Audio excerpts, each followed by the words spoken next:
My name is Rachel Bayer. I work for a company called T&M Protection in their Sexual Misconduct Consulting and Investigation Division. I'm a former sex crimes and child abuse prosecutor from the Bronx DA's office, where for many years I prosecuted some of the most heinous and most vicious sex crimes committed against children as well as adults. Isn't that a great way to introduce myself? That keeps it super low-key, right? Like, it's not intense at all. It's bad enough that you have a sexual harassment training which gets everybody smiling all the time, never right after lunch. But in all seriousness, now I'm here to have a real conversation with all of you today. And the conversation is going to go through not just what sexual harassment is and what it isn't, but it's really about understanding that the way that we perceive sexual harassment may actually be different than what it really is. And being able to have a collective dialogue amongst the people that you work with about what it is, or what to do if you see it, or experience it, or how to categorize it, actually becomes one of the most important pieces of ensuring the culture in your workplace is safe. So, you should know, obviously, that I'm a lawyer, and I really suffered through many years of law school.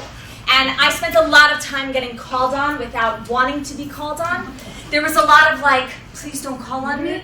So, I totally know what it's like to be on the receiving end of that. That being said, if no one offers answers, I will totally randomly call on people. So, that's your fair warning. Is this sexual harassment?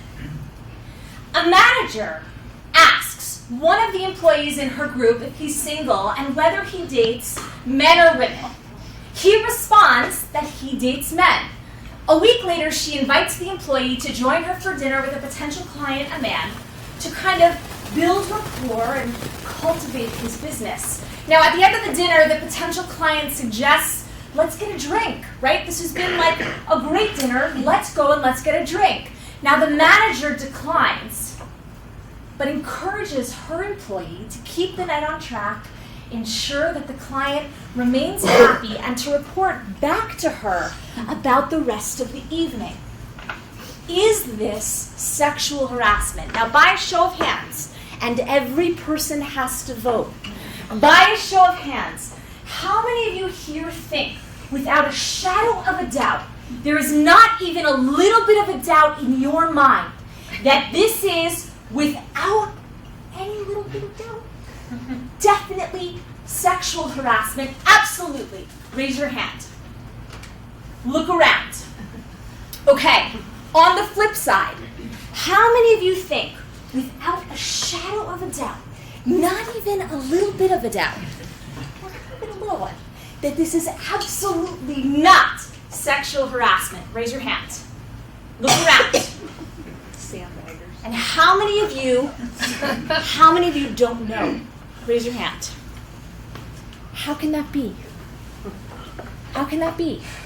How can it be 2019, with the media storm over the past 3 years, with the dialogue of what sexual harassment is, what sexual misconduct is, how can it be that we can look at a 7 or 8 line paragraph and actually not know? Because it's really complicated. Because it's not always easy.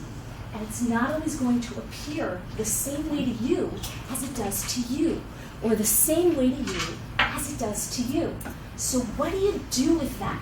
Well, let's break it down. Tell me, what are the things in this paragraph that you see that makes you think that there's a chance that it might actually not be sexual harassment? Tell me what you see. Also, I'm fine with awkward silence, like when you ask a question and you get like the awkward silence and then you have to like wait a little bit. Tell me what the possible options are of the facts that you see here that makes you think, well, maybe it's not sexual harassment. Yeah. The board encourages her employee to keep it instead of demanding that he stay there to, make the other person happy. Okay. If I think it was more demanding, maybe it'd be a little more Great. And the word invites too, right? And what? Same Okay, so like in other words, you have a young employee, this is their opportunity to shine, and you take them and say, listen, I know that I have to get home to my kids that are like wreaking havoc with the babysitter, but like, you know what? You should totally stay and you should report back to me how awesome it was and what happened. I want to hear everything about it. And look, make sure the client remains happy. We want to cultivate his business. This is your chance to be awesome and really show me awesome stuff. So you got this. Versus, listen, I'm leaving. You make sure that the client remains happy. Do you know what I mean? If you don't know what I mean, think about what I mean. Because we want to cultivate his business, and I need you to kind of go beyond the business, and I want to make sure he remains happy. So like, make it happen. What's the difference between those two scenarios? Now, for those of you in the room who think that it is sexual harassment, tell me why. What are the facts here that make you think it is? Yeah. The very first part where the manager asked the employee if they're single and then asked their sexual orientation. Okay, so that's absolutely a problem, right? Can you ask somebody what anything is, right? In other words, what their sexual orientation is. Can you ask them questions about their gender identity? Even can you ask someone if they're single or married? And by the way, take a step back. How many times in a workplace environment do people talk about their kids or talk about their spouses or ask about someone that someone's dating? Is that automatically sexual harassment? Does the context matter, right? Is what's happening, does that matter? What else? For anybody who thinks that it is or it isn't, tell me why. What is it about this paragraph? Yeah. I don't think that it is because it's not really threatening. Okay. Like there's no repercussions if it goes one way or the other. So there's no threat here. There's no like overt threat, and there's also no just like, you know, like I'm hinting to a threat, right? There's nothing that's really like hidden either. I'm not turning to you and saying, do this or you're going to be fired. Do this and you won't get a bonus. And you won't get a bonus if you don't do this and make this work, right? There's no anger there. There's no threat. Do you need that for something to be sexual harassment? Yeah. I mean, not really, because when your boss asks you to do something, you do it. Because there's an inherent power structure, right? You have a boss, and you have someone underneath them, so the question becomes, even if there's no threat, what about the fact that there's clearly a power dynamic? How many times can you turn to your boss and say, no? Does that really work? Can you really do that? And if you can do that, does it mean that you're comfortable doing that? And does that matter? By the way, we will answer a lot of these questions, although I could spend the next hour asking random questions. Yeah, go ahead. Well, I think some people could argue, because it was an invite and the employee decided to go, that it was but it's not, because he felt compelled that he had to go because of the power. But what if he didn't feel compelled? What if it was really just an invite? And what if we all say, well, we're adults, we all have free will, right? We can choose what we want to do and what we don't want to do. And the bottom line is, if you're not comfortable with something, then you shouldn't go. But wait a second, does that actually work in a work environment? Because when you have a power structure, the bottom line is that if you are my boss and you ask me to do something, even if you do it with kindness, I'm still going to want to do it because I want my job and you're my boss. So, does that matter? Yes. It also could have just been their practice. He wants to build rapport, whether it was a man or a woman client. He still may have asked that person to go, and it was a week later. It wasn't like it was like, oh, you date men? Okay, well, I got this client. But what happens with the fact that that question was even asked at the beginning? In other words, this whole paragraph is totally skewed because of that first sentence. If that first sentence weren't there, would we even be having this conversation? What is it about opening up a dialogue and asking a question like that that can taint everything that comes after it? There was another hand over here. Yeah. Yeah, just there's like strategy and like intent with like how they're phrasing this whole scenario. Okay. Just what they started with to where it leads to, just the context, which things could be missing that could make this sway one way or the other, but it seems too close to the line to like. Something doesn't seem right, so let's make it worse. I'm very good at that. The potential client actually suggests that instead of having a drink at the bar, they actually go to his hotel room and have a drink. Now, when the employee refuses, the potential client demands that he comes back to his room. The employee leaves abruptly. And the next day, his manager, his boss, the person that left him there to make sure to cultivate that business with that client, says, "What happened? You need to tell me right now how it is that we just lost out on $10 million. This was a huge deal and a really big client. What the hell did you do? And by the way, you're gonna have to fix the mess that you created. I don't care what happened, but you did something wrong." Not even knowing the details. So now what do we do with this? Now, first of all, is this sexual harassment? Why? Because he's being demanded upon. Okay. It's that demand. What if I told you that this just makes it worse, but really, the whole thing, the whole reason we're asking this question is really because of that first sentence. For all you know, that manager has no idea what happened. And when she finds out, or he finds out, that that's what happened to the employee, they could turn and apologize and say, "I'm so sorry, I didn't realize that you were in that position. We would never be okay with that happening." But it's completely tainted by the fact that this manager inquired about his sexual preference and whether he's dating someone or not. How do you actually, in a work environment, disentangle yourself from questions that should never have been asked? How do you do that? And as the employee, when he walks into HR, does he file a sexual harassment claim against a client, a potential client? Does he file a claim against his manager?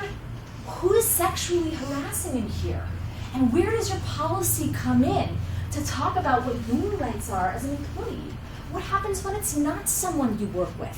What happens when it's totally outside the realm of your work day or work environment? What happens when it's not at the conference, but it's at a bar? What happens when it's at a restaurant? What happens when it's 3 a.m. and you get that text message from someone that you work with? Sexual harassment is not as simple as understanding the definition. It's also about thinking through all of the permutations of what happens in your specific work environment. So, first things first is I want to share with you what the EEOC definition of, what the federal definition of sexual harassment is. Now, your policy is actually in the process of being reworked, and it's going to be handed out and given out to you at some point over the course of the next few weeks. I was going to go with months, but great, over the next few weeks. So, I want you to look out for it, and I want you to know that it's possible that your definition may be tweaked just a little bit. But at its core, sexual harassment is a form of unlawful employment discrimination. It is against the law. It is against federal law, it is against state law, and in many cities and in many other counties, it is also against local laws. Understand that sexual harassment is not just about the unwelcome sexual conduct or sexual sayings that might happen. Sexual harassment also includes harassment on the basis of sex or sexual orientation or gender identity or the status of being transgender, and can occur between any individuals irrespective of how they identify and how you see them. The bottom line is it's not just about sexual conduct, but sexual harassment at its core is also defined as some sort of unwelcome or unwanted sexual advance or a request for a sexual favor or conduct of a sexual nature when one of three things is happening. One of these three things has to be happening. When doing that conduct is something that you actually have to do, or you think you have to do it, because on some level it's linked to something happening in your work environment. So for example, there's an implicit expectation that you will go out with someone or that you will do something sexual in order for you to be promoted, in order for you to get a bonus. There is a link between how you are at work in terms of who you are and how you rise up to this unwanted sexual conduct, or if the conduct is made either an explicit or implicit term or condition of you being employed. By the way, if you don't do the sexual thing that I asked you to do, you're totally fired. That's it. That's bullet point number 2, right? You're fired if you don't do it. You're hired if you do it. And this is going to be a really, really, really illegal type of relationship, because that's definitely sexual harassment. Or when that unwelcome sexual conduct interferes with your employment, it interferes with your job performance, or it creates some sort of intimidating, hostile, or offensive working environment, even if the person that's complaining of the sexual harassment isn't actually the target of the underlying conduct. You actually weren't the recipient of the conduct. It's something you've seen or experienced as part of being someone in that room. That's the definition. And it's important to remember that aside from this definition, sex-based harassment also falls under sexual harassment when there is harassment that does not involve any type of sexual activity or anything sexual or any type of sexual innuendo at all. But it might be discrimination if sex-based harassment, which is harassment that has to do with someone because of their sex or because of their gender or because of their identity, if it's severe or pervasive and it's directed at someone because of who they are. So for example, you can't do that job because you're not a woman. And that's a job for a woman.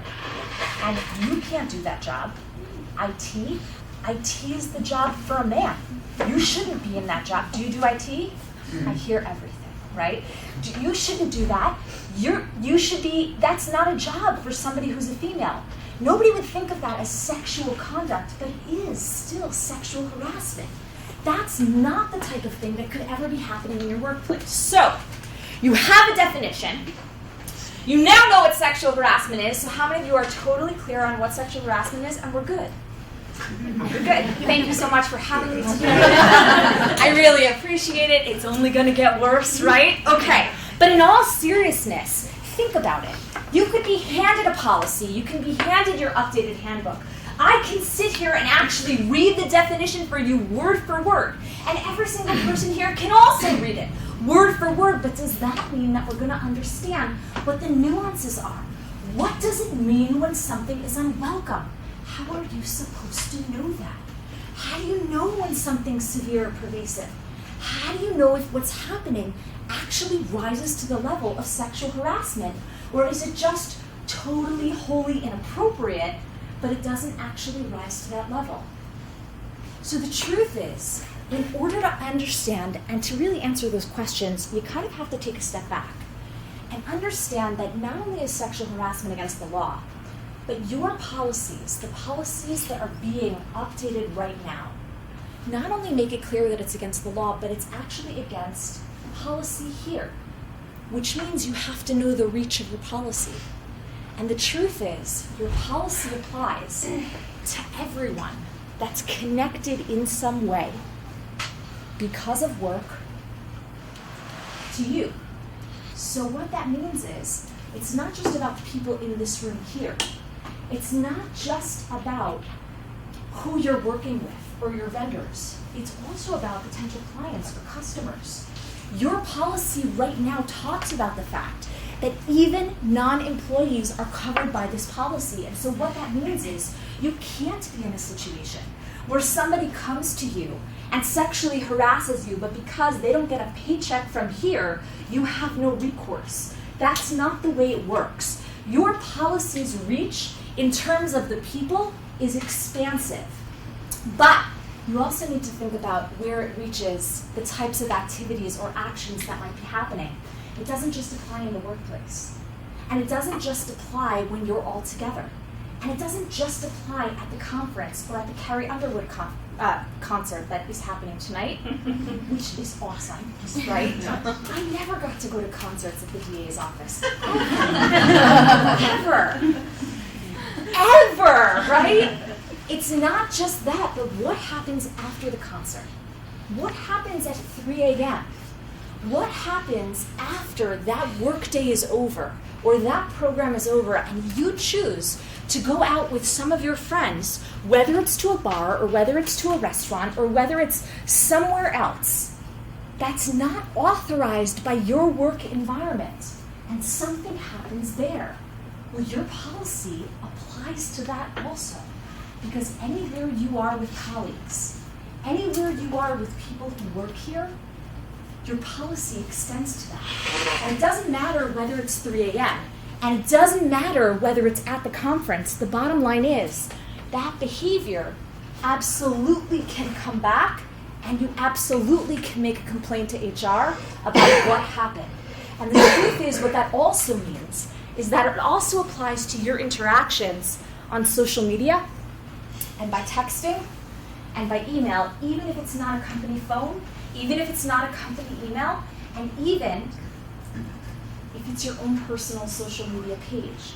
If you are connected or linked to people, whether it's on social media or you text them on your personal phone, the bottom line is, I've never had a sexual harassment investigation where personal text messages, social media posts, private messages, and emails from personal email accounts haven't come into that investigation. They always come in. Because once you put it out there, it doesn't actually disappear. Even Snapchat, it's amazing what you think might disappear, but actually doesn't disappear. Like this one time that I actually authorized an arrest of a teacher who had sent in a very highly inappropriate and illegal picture of himself in compromised positions to a 15-year-old student. So as we brought him down to the precinct and I sat him down at the table and I read him his Miranda rights, I turned to him and I said, "Do you want an attorney or do you want to make a statement?" And he looked at me knowing that he had Snapchatted this picture to a kid, but that Snapchat disappears, and this was kind of towards the beginning of Snapchat, so everybody thought it actually really, really disappears, and he hadn't gotten that notification that it had a screenshot taken of it. So he looks at me and he's like, "I'll talk to you. I got nothing to hide. I did nothing wrong." So I turned to him and I did something I don't usually do, which is I read him his rights again. And I said, "Are you sure you want to talk to me? Are you sure you don't want a lawyer?" And he turned to me, he's like, "I got this. I don't want a lawyer. I want to talk to you. That's fine. I have nothing to hide." So I opened up one manila envelope. This little manila, like it was really a folder. And I opened it up. There's a single piece of paper of a printout of what he had Snapchatted to that kid. And I pull it out and I hand it to him. And he looks down and he looks up and he goes, "Hold up. That was supposed to disappear." I looked at him and I said, "Well, it didn't." And that's what was played in court during his trial. Because nothing really disappears. When you send things to colleagues, it doesn't really disappear. That 3 a.m. text that you probably shouldn't have sent to someone that you work with, no good comes from 3 a.m. texts, ever. Ever. And that's not the law. That really is my opinion. But I'm telling you, from the perspective of someone who has done these investigations, don't text a colleague at 3 a.m. And don't text a colleague when you're drunk, because bad things come out of that. And as you think, it's true, they really do. As you think about it, understand that just because it's personal, just because it's not work-related, the minute that it's sent to a colleague, the minute that it's sent to someone you work with, is the minute that it can show up in an HR investigation. So be mindful about where your policy applies and actually how it applies. So let's take another step to the side. Definition of sexual harassment. Understanding the reach of your policy. But go back to that original scenario. Is it sexual harassment or not? How are you supposed to know? Sexual harassment can really appear gray because, as I said before, it can appear differently to different people. So how do you know if something actually is sexual harassment? Well, there's really a two-part approach to analyzing whether something is sexual harassment. The first prong of that approach is, how is it viewed from the eyes of the person experiencing it? How is it viewed from the person that's receiving it? It's never going to be a defense for someone to say, oh my gosh, I would never sexually harass someone. I never intended to do that. That's not who I am. I would never do that. That's not a defense to sexual harassment. It's also the person who commits that offense, their mental state is totally irrelevant to an analysis of whether something is sexual harassment. What matters is how it's viewed from the eyes of the person experiencing it, which means it's never going to be a defense for me to walk into HR and say, okay, hold on. I know that you say that there's an investigation for me, that there were 20 people there, and I'm literally going to march 20 people into your office, Laura, right now. I'm going to march them across state lines, and we are going to get there, and I'm going to tell you right now that, were you offended by this? Were you offended by this? Literally, no one here thinks that this is sexual harassment. No one was bothered by this except for the person that's clearly too sensitive. But the bottom line is, you can be too sensitive and still be sexually harassed. And it's never going to be a defense to say other people weren't offended. So what do you do with that? If it's viewed from the eyes of the person experiencing it, you could have 20 different people thinking 20 different things. Well, there's a second piece of the analysis. And the second piece of the analysis is, what would a reasonable person in that same position actually feel or be thinking? Is it reasonable for somebody in that exact same set of facts to feel as though they were being sexually harassed? Essentially, you're looking at the objective severity of the harassment from the perspective of a reasonable person in that exact same position, maybe that same social context, maybe that same job, and you're looking at whether there's from a common sense perspective, does it seem as though it's reasonable for them to feel that way? So for example, you're 23 years old and graduated college and you're really, really excited to be in the workforce, like really excited. You had a choice between two separate jobs. The first job is you got your dream job working in the film industry in California. You're so excited, you want to produce films, like this is your dream and this is your passion. So you apply for your dream job, which is at a porn company. They produce porn films. And you get it and you interview, you're like so excited and you don't know whether to take that job or not. On the flip side, you also interview here at Legacy. And you're like, I kind of want to be a filmmaker and I want to work in the porn industry, or alternatively, I want to do what you guys do every single day.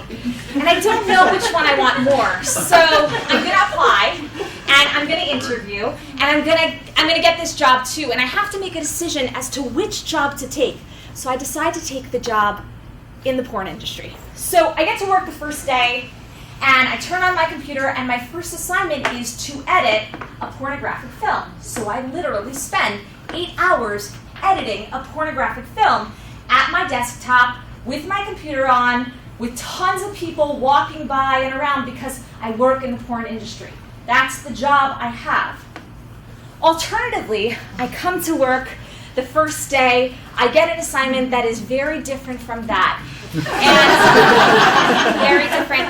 And I open up my computer and I'm sitting in one of your hubs and I open up my computer and I decide I have a break and I'm going to turn on some porn. And people are just kind of walking by. So which one is sexual harassment? It's the exact same act, the exact same action. Here, it's not. Because that's the job you have. That's actually what you wanted to do. You work in the porn industry. You are going to actually have to edit films, and people have to walk by, and they know that they're going to see that. But here, where you work, could you imagine if you walk by someone's computer, the two of you are just talking, and you walk by, and you're like, and you walk right, or you call Laura, and you're like, I think we have a problem. Because it's not reasonable for someone to be doing that in this work environment. And so remember, it's kind of a two-pronged approach. First, how did it make the person feel? But then, is it reasonable for that same person, given that same social context, the job, where they are, what they do, to actually feel that way? And that's how an analysis is done with regard to what sexual harassment is, which means that different people are going to perceive the exact same conduct in very different ways. I could turn to you. What's your name? Josh. Josh. Okay. I turn to Josh and I'm like, hey, Josh, great shirt. And you're like, thank you. It is a great shirt. And I feel good. Thank you for that compliment. That feels amazing, right? And I'm like, okay. And what's your name? Linda. Linda. And I turn to Linda and I'm like, hey, Linda, great shirt.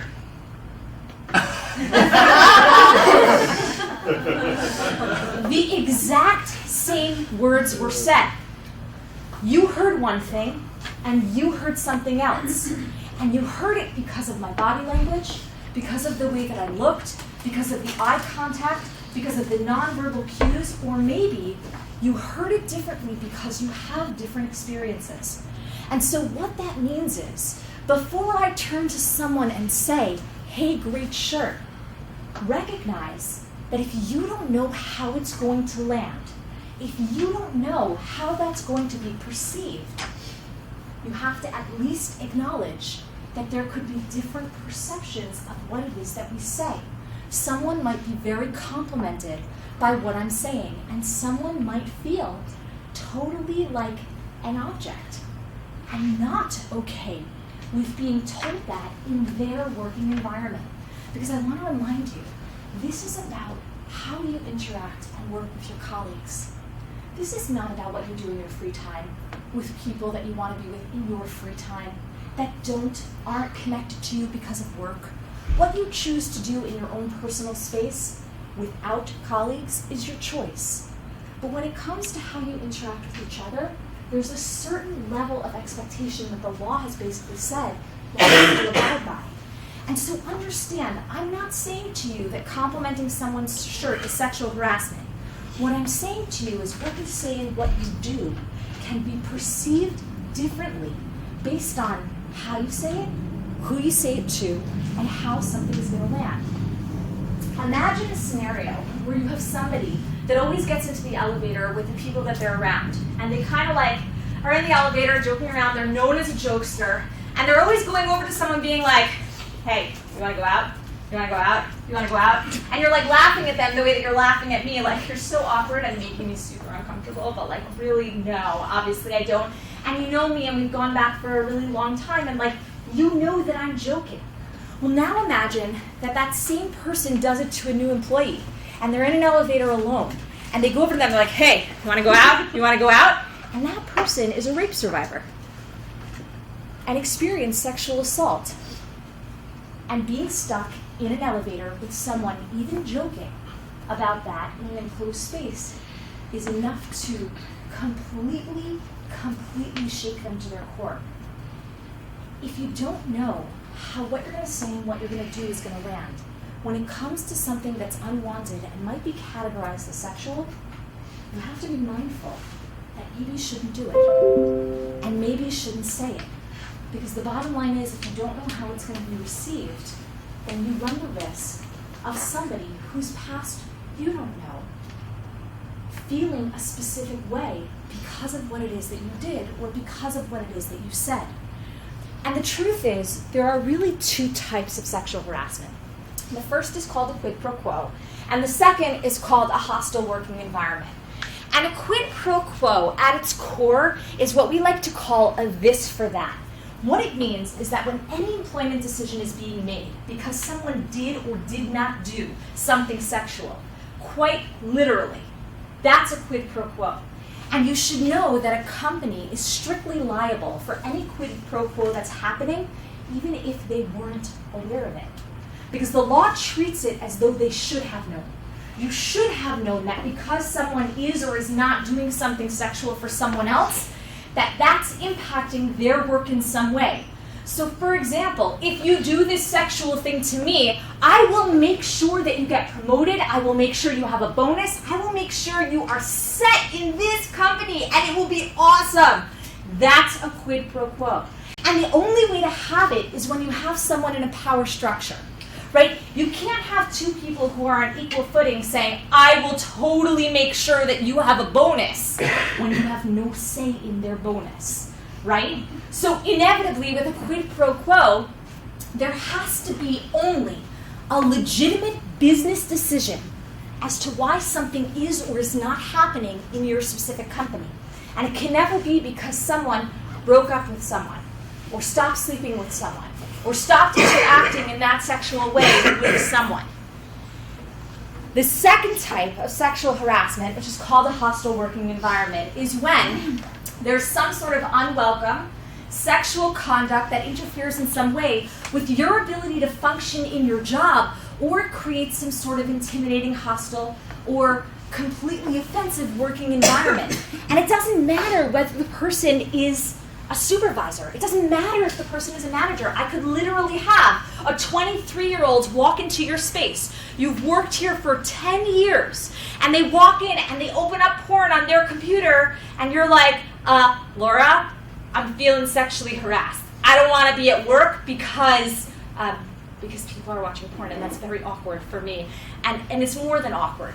Right? You don't have to be someone in a position of power and authority to sexually harass someone else and create a hostile working environment. But the question really comes down to, what does it mean for something to be unwelcome?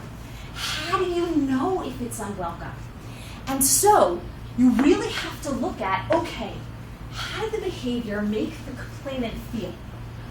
How did it make them uncomfortable? Remember that the motive of the harasser doesn't actually matter. It doesn't matter what your intent was. How did it make the person on the receiving end feel?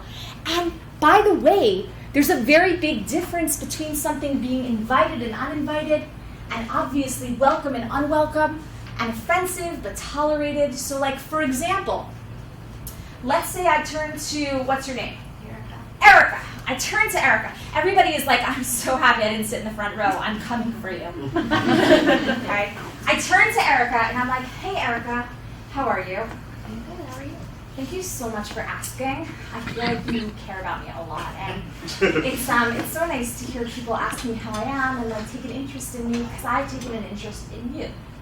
And I'd really like to, this guy sounds so crazy, but do you maybe want to go out for a cup of coffee with me? Like I'm interested in you, I'd really like to get to know you better, and I feel like we have a really good connection. And Erica turns to me and she goes, no. And I'm like, okay, fine.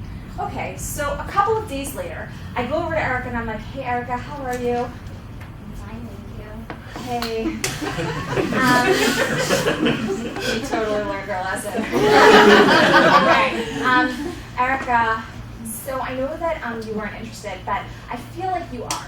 And I feel like you're giving me like the signals, and I'd really love to get you a cup of coffee. I'm happy to buy you a cup of coffee. I'd really love to get to know you better, because I really think there's something here and I really want to explore it. And Erica looks at me and she's like, no. So I'm like, okay. So a couple days later, I turn to Erica and I'm like, hey Erica. So, is it like a coffee thing? Because if you like tea, I am like totally fine. We can get tea, we can get frozen yogurt, like I really want to go out with you, and I really think that we'd be amazing together. And Erica looks at me and she's like, no. Okay. Now what's the difference between that and what's your name? Me? Yeah. Raleigh. What? Raleigh. Raleigh. Okay. If I turn to Raleigh and I'm like, hey Raleigh, how are you? He's like, I know your boss is. I feel like we haven't really gotten to know each other, but I feel like there's something here, and I'd really like the chance to get to know you better. So, do you maybe want to go grab a cup of coffee with me? I'd love to take you out, and I'd love to treat you, and I feel like there's something here. And Raleigh kind of looks at me, and he's like, oh, you know what? I'm so sorry. There's like a deadline and things, and do you hear? I have to go. I'm so sorry, but maybe another time. We could totally do it another time. Like, not a problem. And I'm like, okay, no problem. So a few days later, I go over to Raleigh, and I'm like, hey, Raleigh. So I know you told me you were busy, but I totally saw you hanging out by the snacks. So you're not that busy. And I really feel like maybe there's like something here, and I feel like you said you were busy, but you said another time, so could we maybe like explore that? I'd love to take you out for coffee. And Raleigh looks at me and he's like, oh.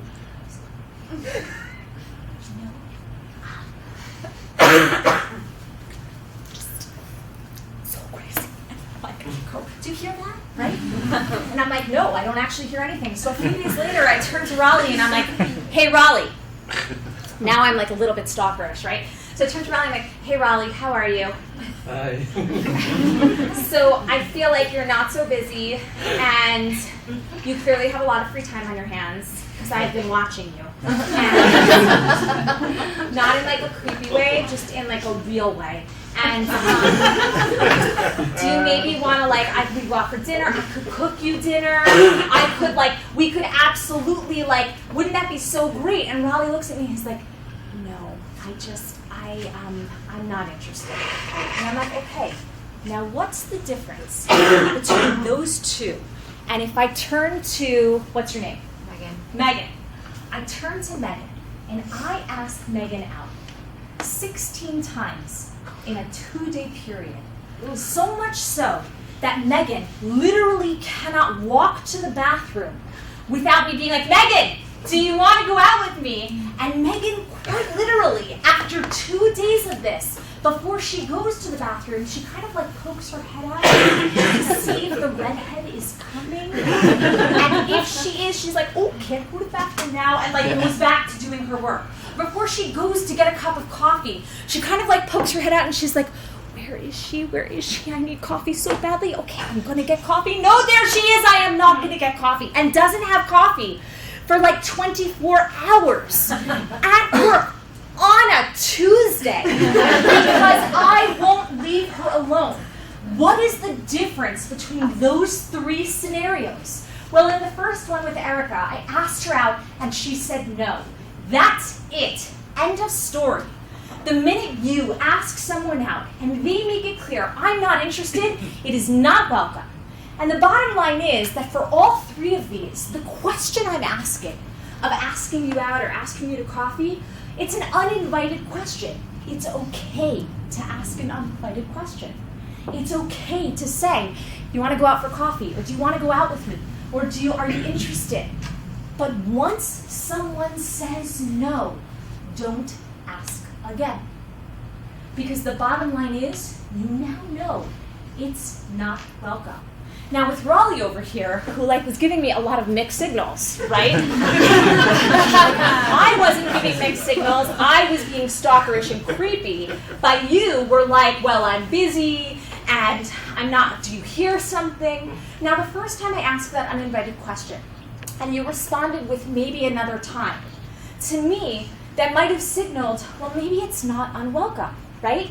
And so I ask a second time. But that second time, when I don't get an answer, when he kind of walks away and creates a fake person calling him, and he doesn't know how to get out of that awkward situation, the bottom line is, even if he doesn't say no, I should know that at that point, it's actually not welcome. And I should not be asking again. Now, when I turned to Megan and asked her out 16 times in 2 days, so much so that she could not get coffee or go to the bathroom or function in her workspace because I would not leave her alone, you better believe that that created a hostile work environment for her. I thought it was funny. I thought it was a joke. I didn't even really want to go out with you. I have no idea. I don't know what you thought, but remember, my intent doesn't matter. What did I do to your work environment? I made it so that you couldn't function. So the bottom line is, you have to be able to parse out when something's uninvited and then rejected, uninvited and you should get the message that it's rejected, or to you recognize it's actually not welcome and I should stop. Because you have no idea if that unwelcome behavior is going to impact someone's working environment so much so that they can't go to the bathroom. And that's a problem. And you could turn to me and say, well, come on. The bottom line is that that's not severe and pervasive. And we know that that unwelcome sexual conduct has to be severe and pervasive.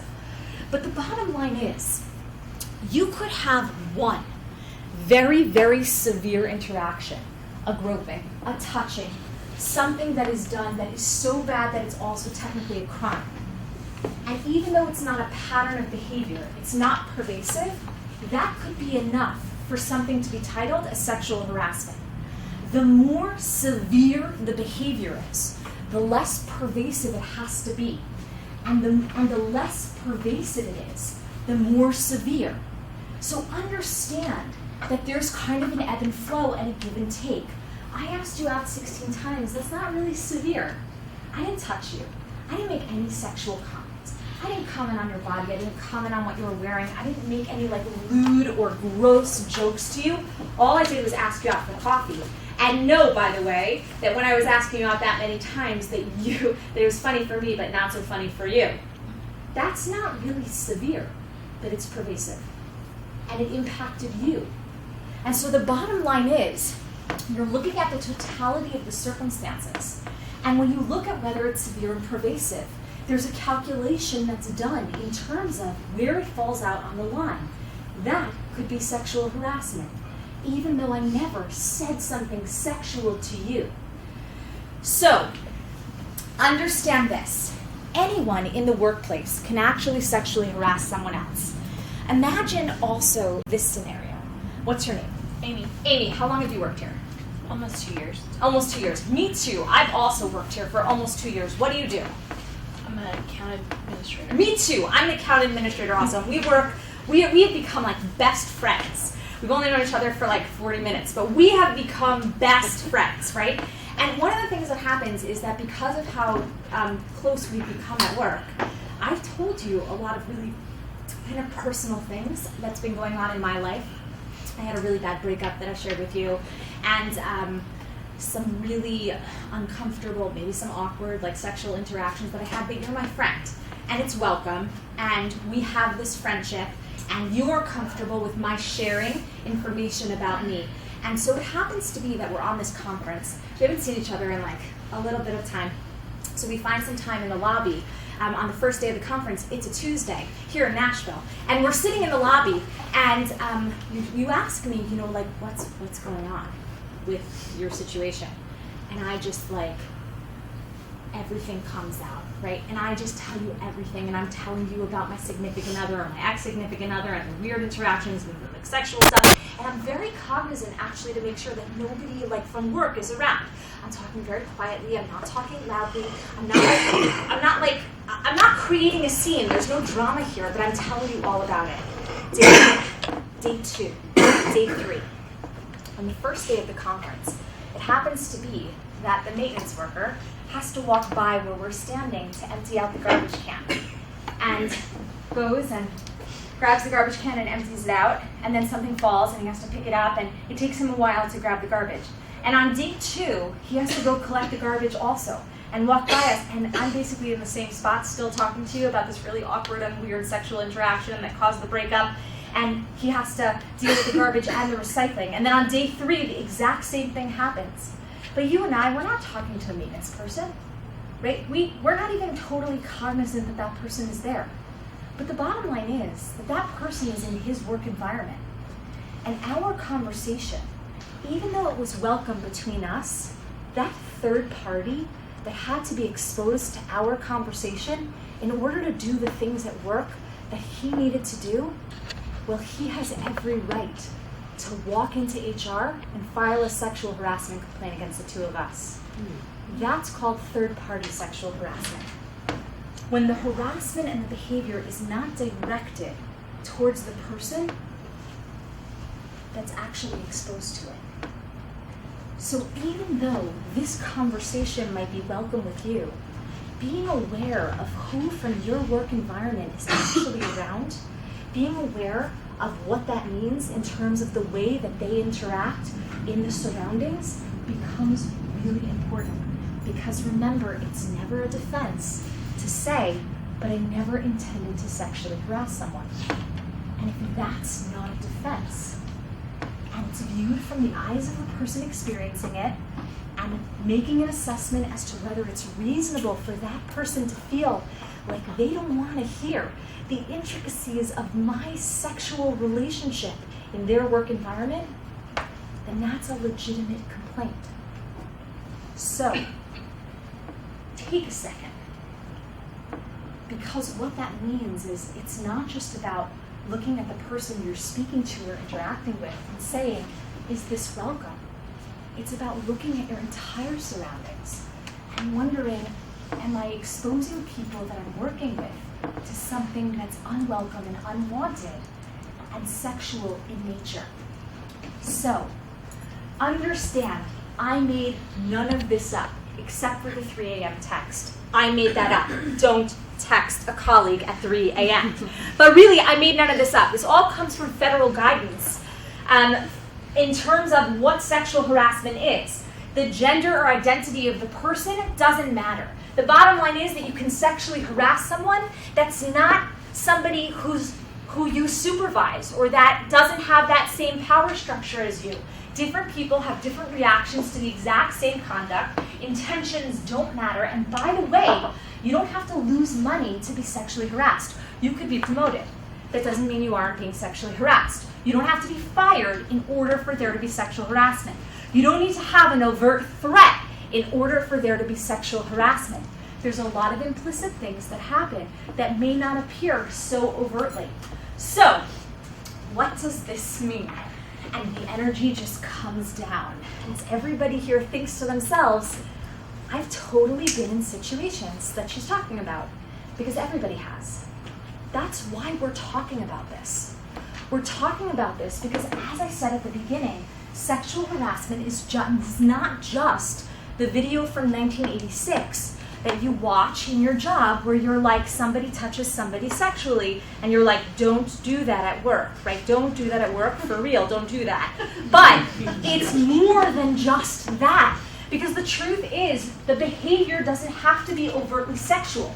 It doesn't have to be a grope, it doesn't have to be a grab. It could be something physical. It could be a hug. It could be, it could be a kiss. It could be someone who's super stressed about a deadline, and they're sitting there and they just like lost a whole hotel of rooms and things are going crazy and they are super, super stressed, and you walk over to them and you're like, they're sitting here and you put your hands on their shoulders and you're like, you've got this. We will figure this out. It's going to be okay. You got this. Come on. You got this. You got this. Meanwhile, that person is like, I don't want you touching my shoulders. This is very weird and awkward, but doesn't say anything because you're there being like, we've got this, and I'm in this with you together. But the bottom line is, if you don't know how touching someone is going to land, if you don't know if it's welcome, then you shouldn't do it. And so what that means is sometimes doing everything from reading body language to communicating with your words to really knowing if this is someone that's reached out to give you a hug or what type of relationship you have, because hugging in and of itself, that's not sexual harassment. But knowing that sexual harassment could absolutely be because of a hug that happens over and over again that was unwelcome. Remember, you have to be able to know how what you're doing physically lands. And if you don't know, don't do it. And the same, by the way, goes for the other types of sexually harassing behavior, which may not be physical in nature, but actually may be verbal or nonverbal. There are the obvious ones, right? Like the whistles, the catcalls, the comments. You don't make sexual comments about people. You don't talk about how they look in that outfit and make comments about how they look so good, or you want to eat them up, or like anything like that I've heard over the past few weeks in investigations that I've done. You don't want to say any of that stuff. But also, you don't want to be discussing sexual activity. You don't want to have a conversation where someone might actually be walking by having to hear you talk about something super intimate, and they don't want to hear that in their working environment. And by the way, as you look at this list, I can tell you that the majority of sexual harassment investigations I do that involve people in college or high school or young professionals involve sending nudes or sexting. And I know that when you're in a relationship, many things go. But I highly, highly encourage you that if you are in a consensual relationship with someone from work, don't send them anything that can be printed off at some point, disseminated, or can be brought to HR. It's just not worth it. So understand that rude pranks that have a sexual undertone, or an undertone that has to do with someone being female or male, or how they identify, or what their gender identity is, you have to stay away from that. And what you post on social media, imagine if you post something that's so highly sexual and highly offensive, and you are connected to people from work on social media, it doesn't matter that you have a right to free speech. You do. You also have policies in place at the place that you work, and you have to adhere to certain rules. And the bottom line is, it is your right to walk around your house naked. It is not your right to walk around your work environment that isn't your house naked. And the bottom line is, there are rules and policies in place for a reason. So understand that you have to be mindful about everything that's on this list here in terms of not just the physical, but the verbal as well as the nonverbal. And when it comes down to jokes, or the meme that you got that made you laugh out loud, but you know is not funny, but it is funny, right? And you decide to show it to someone, or text it to someone, or WhatsApp it to your group, and you're just like, this is very funny. But I know it's not. But it actually is. When you have to say to yourself, is this what that lady whose name we can't actually pronounce, is this what she was talking about not sending to colleagues? Then the answer is yes. If you have to ask the question, would I want to see it in an investigation? If the answer is no, and you wouldn't want me to see it, don't send it to each other. Because the bottom line is, you can think that something is really funny, and 4 out of 5 of you could think that something is really funny. But that one person who doesn't think it's funny, where it's unwelcome, and they don't necessarily tell you it's unwelcome, they can still walk into HR and say, look, it's all fun and games, except that I can't work in this environment anymore, and I don't want to be here. Because I don't want to be working in a place where there are jokes like this, because it's demeaning.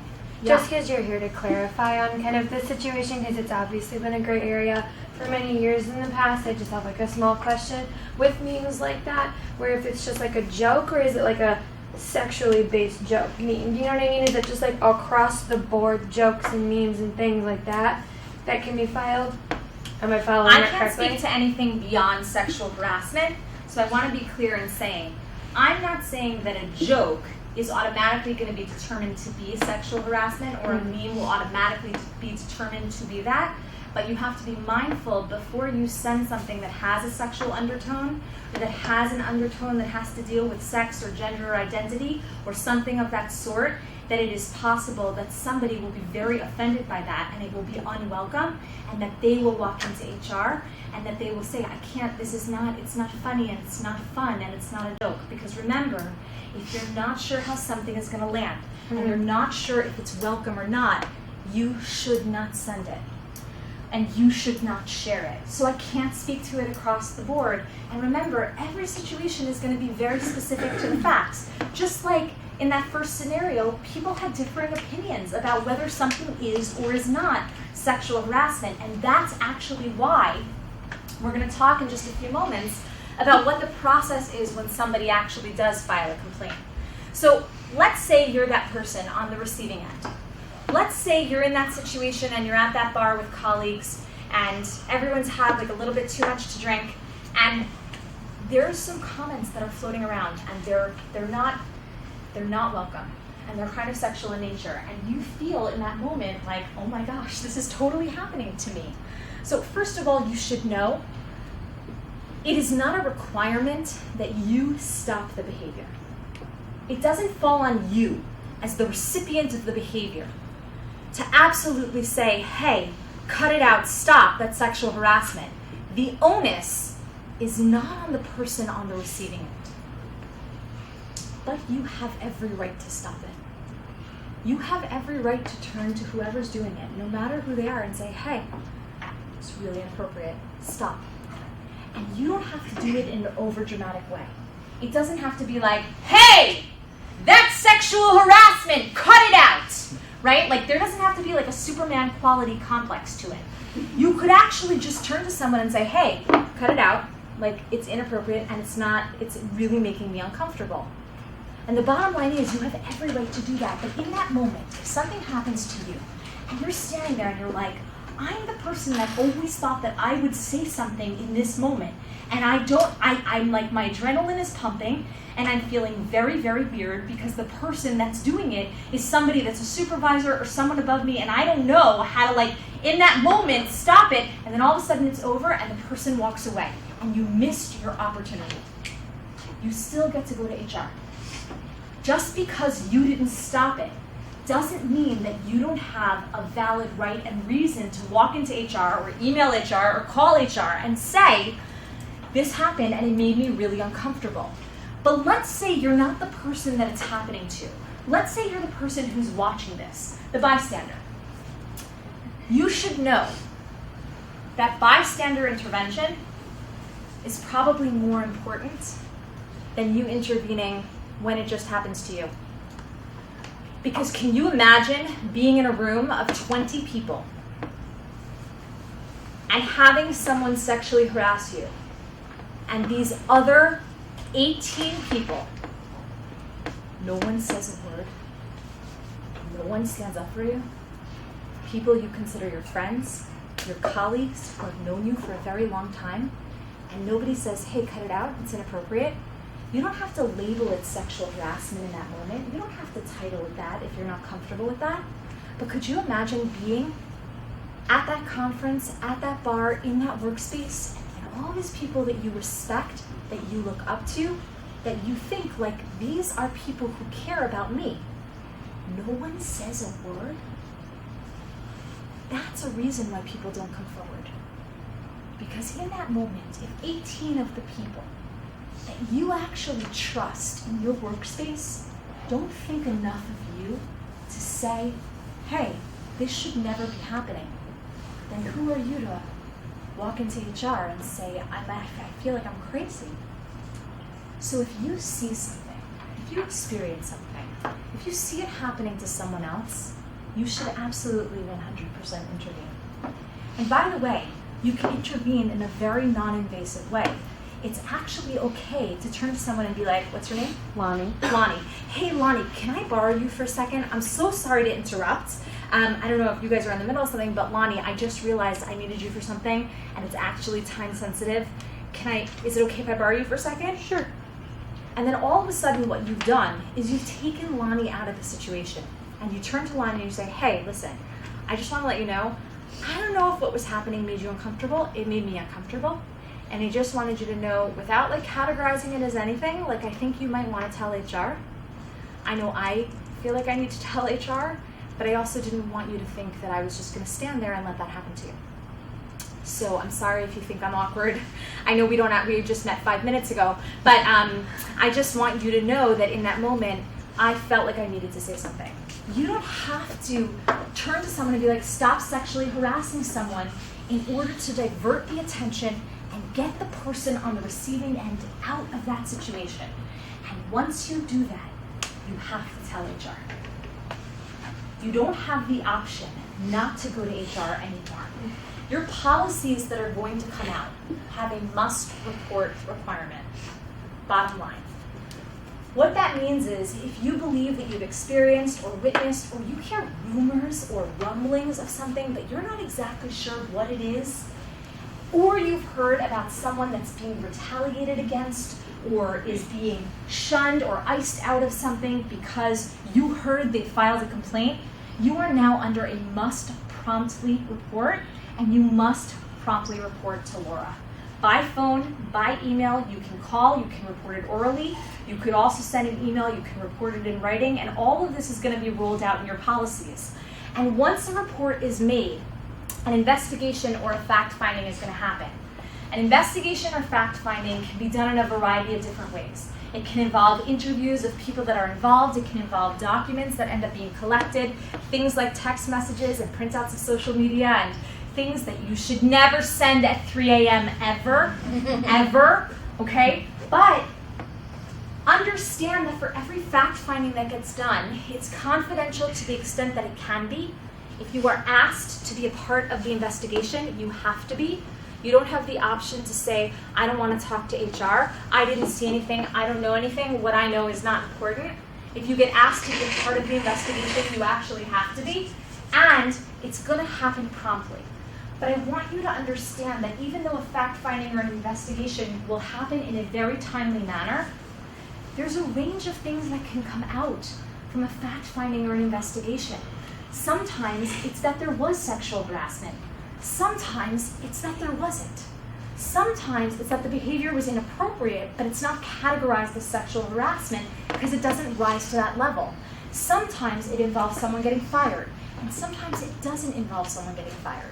And understand that there's a whole slew of things that can happen. I mean, I can tell you, I practice out in New York. We're in New York. And I get called all the time for especially people in New York where I end up doing one-on-one sexual harassment training because someone's had an investigation done and the outcome is that they sexually harassed someone and they get to spend a whole day with me. It's really fun for me. It's really not fun for them. But in other words, there are definitely remedies that end up being put in place that may not automatically be someone being terminated. And it's okay for you to ask the question of, when we go through this investigation, what are the options of what might happen? And it's also okay for HR to say, look, there are a slew of different things, but until we actually finish the fact-finding, until we finish that investigation, we can't tell you what the outcome will be, and we really need to gather all of that information first. Now, I also want you to understand that you have a very strict non-retaliation policy, which means that if someone is involved in a protected activity, which means they filed a complaint with HR, they participated in an investigation, they made a complaint about something that ended up in HR, or they had the outcome of an investigation happen and now they're kind of waiting on something else. You cannot retaliate against them because someone filed a complaint or participated in an investigation. You can be found personally, financially liable. You. For retaliating against someone, even if you were never involved in the entire complaint process and you weren't the subject of the sexual harassment investigation.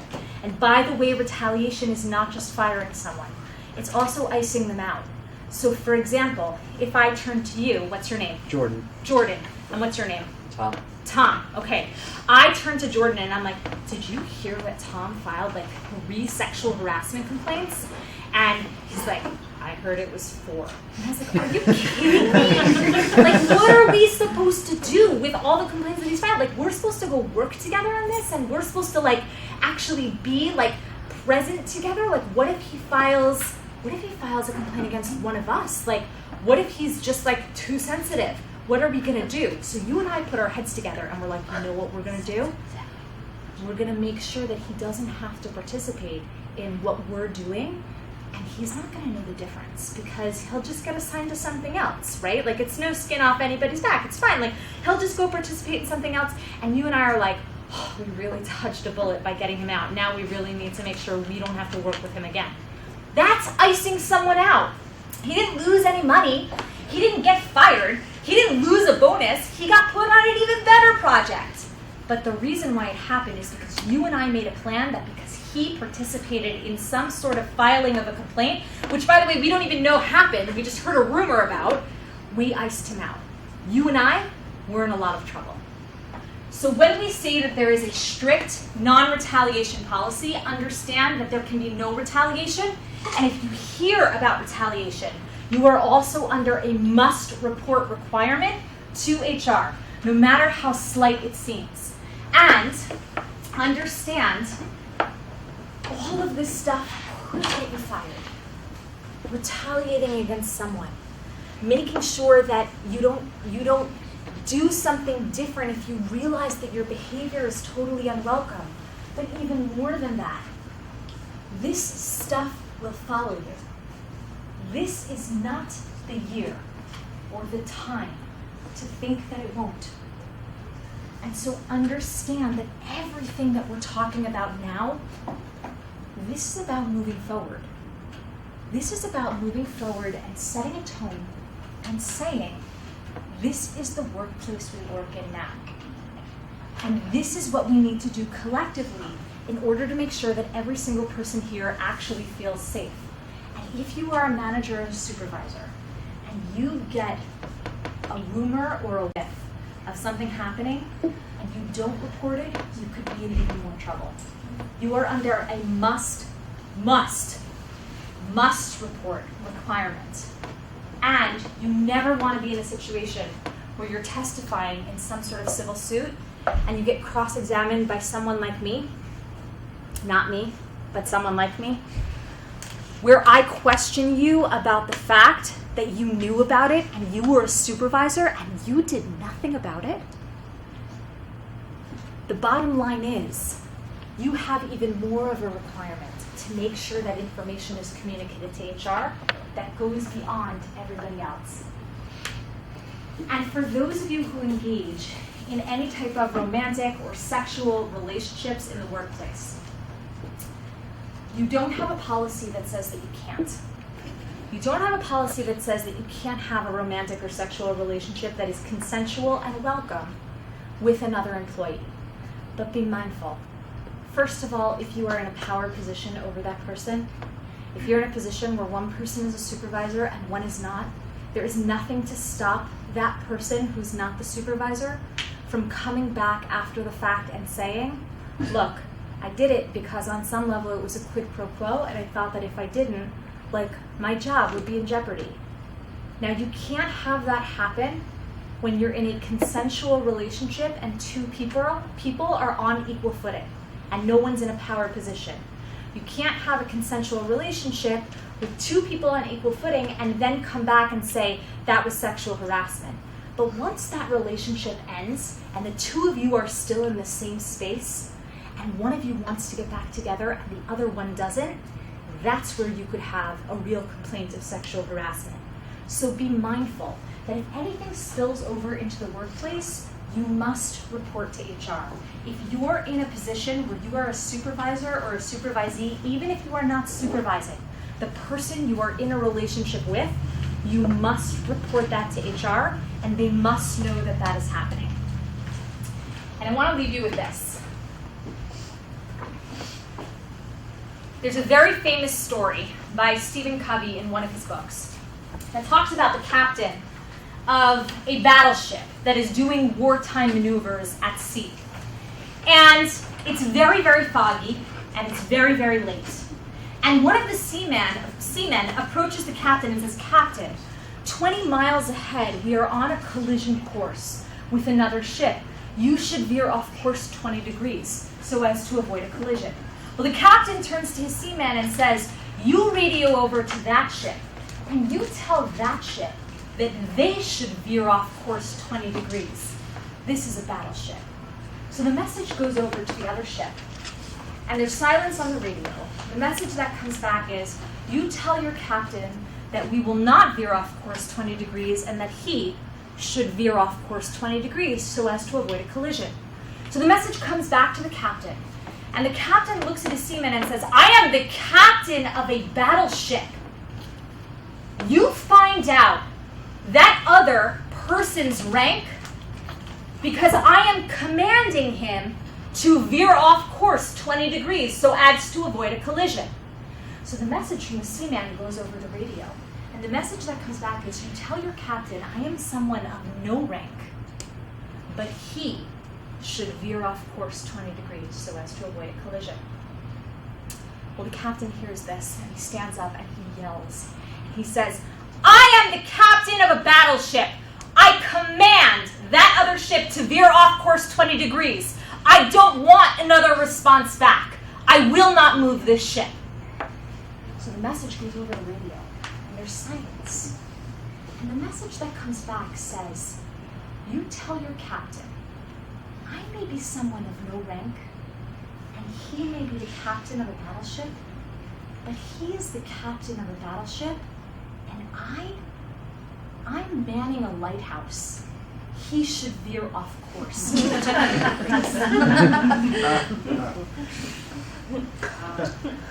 It always takes people a second. Talking about sexual harassment is kind of like veering off course 20 degrees. Because it actually requires every single person in this room, no matter what your history, no matter what you've experienced, no matter what workplaces you've experienced them in, no matter whether you filed a complaint, been part of an investigation, or been the recipient.